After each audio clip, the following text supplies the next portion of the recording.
You saw it, didn't you? As she muttered this to me, I awkwardly but honestly nodded. After all, there's nothing to be done about what I'd accidentally seen, the image of her that was spinning in my mind, refusing to leave. Yeah, what I had unintentionally seen while I was heavily drunk was. My name is Steve Patterson. I'm just a typical office worker. I was leading a moderately enjoyable life until today when things became a little out of the ordinary. I'm on a company trip.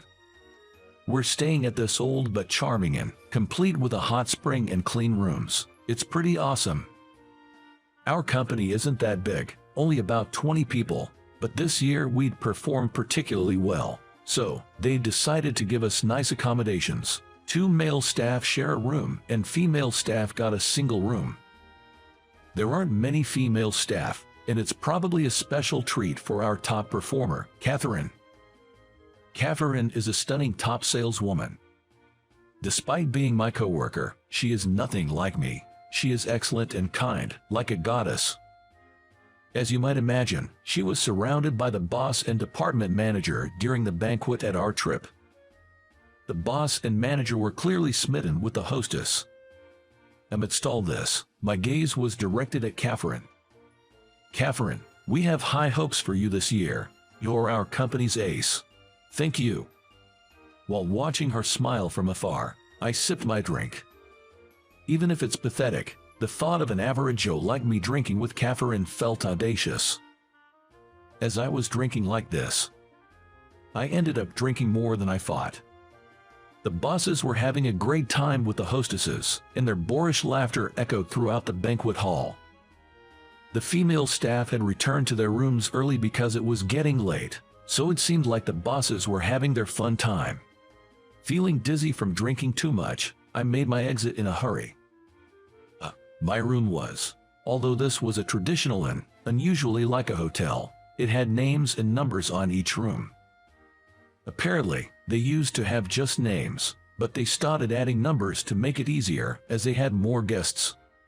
Thanks to such efforts, this bed and breakfast has a long history as an established business. I looked at my room number. 30. There it is. The inn didn't have an auto lock, so I didn't need to bother unlocking the door. Also, as I had a habit of carrying all my valuables with me, I didn't lock my door since I didn't leave anything valuable in the room. I opened the door with a creak, took off my shoes, and opened the sliding door. But, for some reason, Catherine was in the room. The moment I saw it, my drunkenness instantly sobered, and I closed the door. Whoa, sorry, wrong room, oops. Even though I had sobered up, I was still staggering, and I stumbled on the threshold of the entrance and fell spectacularly. Wait, are you okay? Catherine tried to ask in a flustered manner, but she couldn't say anything. The scene was spinning in my head. She had a glamorous and fit body. Her skin was translucent white. I saw things in my head that I shouldn't have seen, yet they kept appearing over and over again. But then, I remembered the big bruise on her side. That bruise, I felt like I'd seen it somewhere. Even as I thought about this, perhaps because I was too drunk, I fell asleep right there at the entrance. A few hours later, I was prostrating myself before Catherine. It was to be expected. If Catherine made a complaint, there was no chance I would win. My life was to be decided by Catherine's forgiveness. Although Catherine looked displeased, she said, "You were really drunk, so I'll forgive you this time, but don't drink that much anymore." I'm sorry. Actually, it was quite embarrassing, but Catherine had put me to bed in her room after I fell asleep on the spot. I have shown her a pathetic sight, and my pride was completely crushed. No matter how kind a goddess she is, it's only natural that she would be disgusted by my series of actions. Just as I had prepared myself for this, she finally opened her mouth. "Aren't you going to say anything?" Her usual confident smile was nowhere to be found. She seemed a bit down, lacking confidence. From my perspective as a man, I had been shown a captivating scene, and I was actually thankful for it. As I was considering my words carefully to avoid causing a big problem, she murmured, "You saw the bruise, didn't you?" I saw it, but what about it? Doesn't it disappoint you? Everyone says so.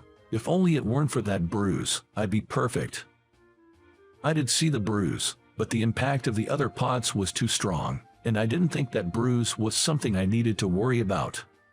I don't think there's such a thing as a perfect person. It's kind of like your trademark, and it's cool.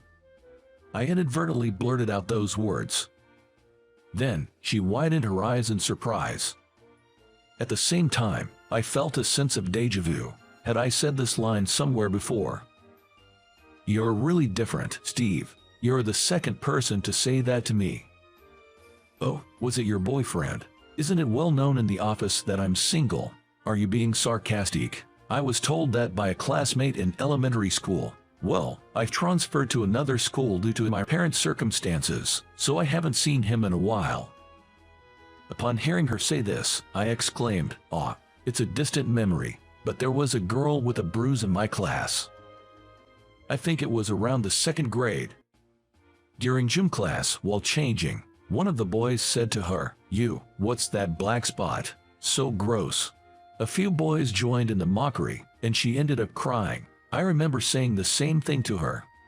She ended up moving away, and I can't even remember her name anymore. Could it be Catherine?" Wasn't your elementary school before you moved? Maplewood Elementary." Yes, but how do you know that, Steve?"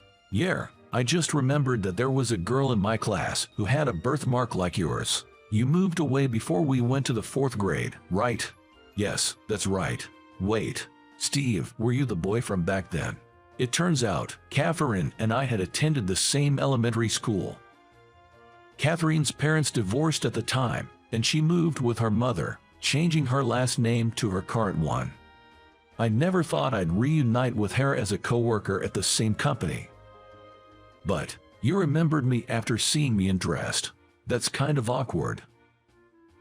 I'm sorry about that. It's fine, but we should probably head back to our rooms. It's late. I was feeling better, so I apologized to Catherine once more before heading back to my room. A month later, Catherine and I had gone close enough to have tea together occasionally.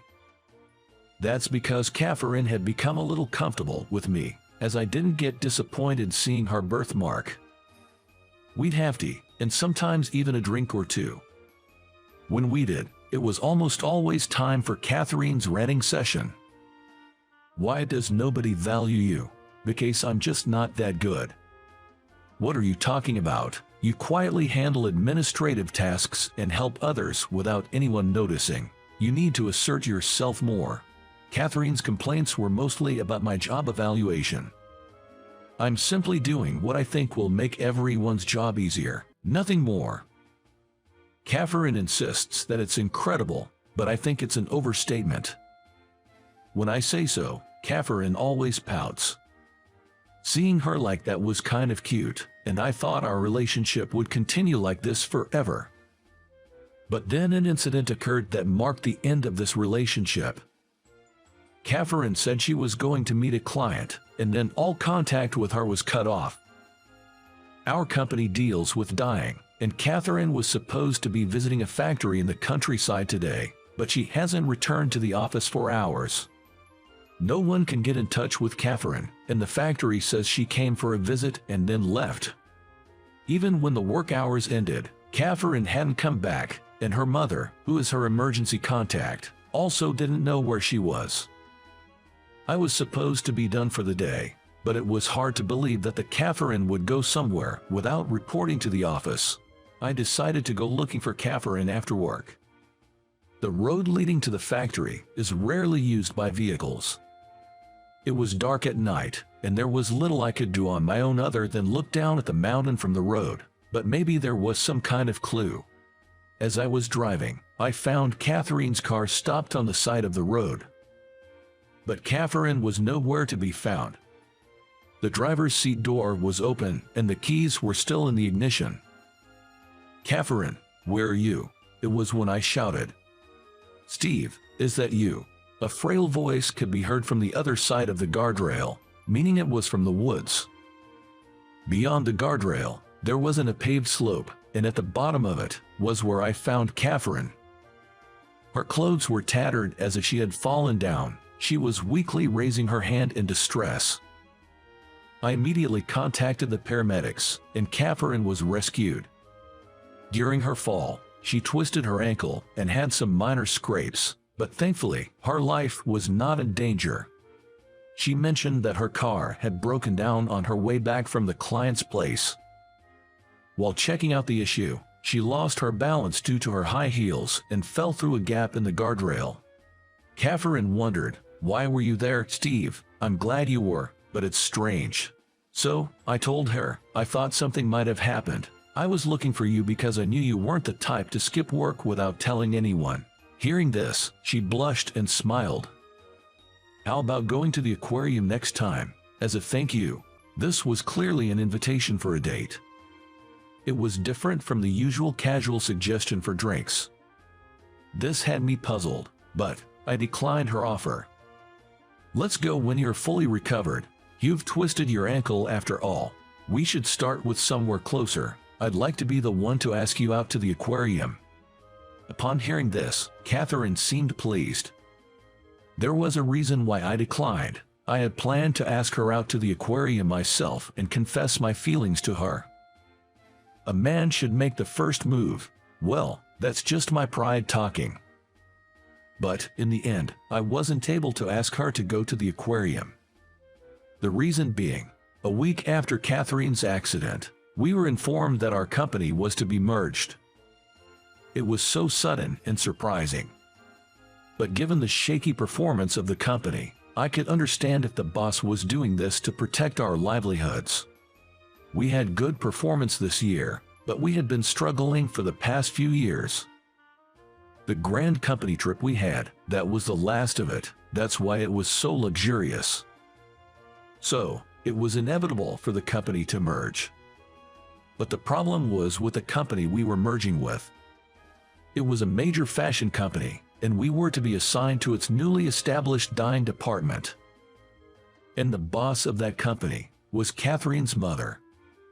After her divorce, she had started a small company and had built it up to its current size. When I went missing, the boss contacted my mom, right? When he called her again saying I was found, she started looking into the company. Catherine's mother had always let her live her life the way she wanted, never interfering in her work, but she had gotten worried that the company environment might not be good, given her daughter's predicament. Upon investigating, she fell in love with our dyeing work. The boss talks swiftly concluded given the dismal business performance of our company.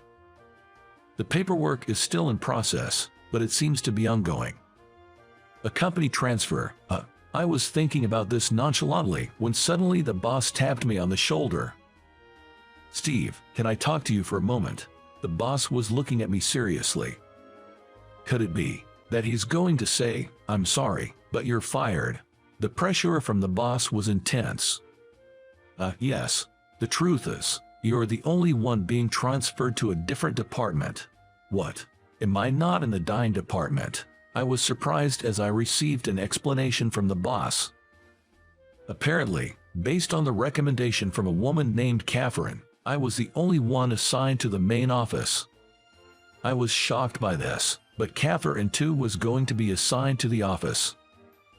When I told my mom about your hard work, she said she wanted you in the office. She's a tough person even with her own family, so it wasn't just because I recommended you, it's based on your achievements, Catherine said. I was perplexed by what Catherine said, but I wanted to make the most of this opportunity that I had been given. Besides, I didn't want to disgrace Catherine, who had recommended me. I'll do my best.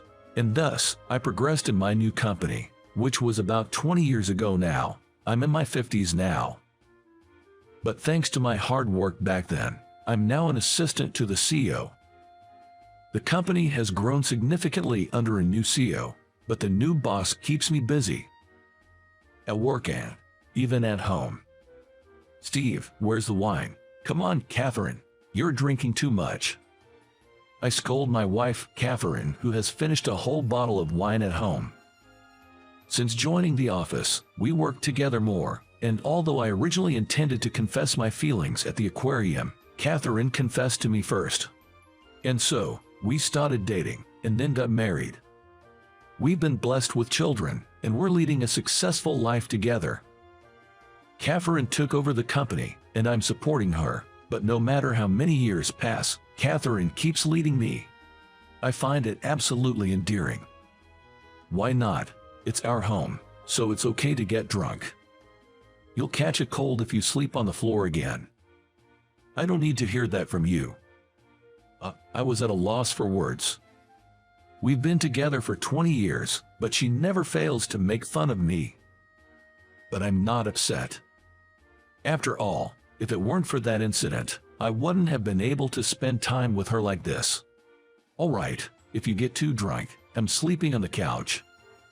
I don't want to sleep alone, so I'll stop drinking. Catherine says, smiling. I want to stay together until our smiles become all wrinkled. Thinking so, we enjoy our evening drinks in moderation, as always.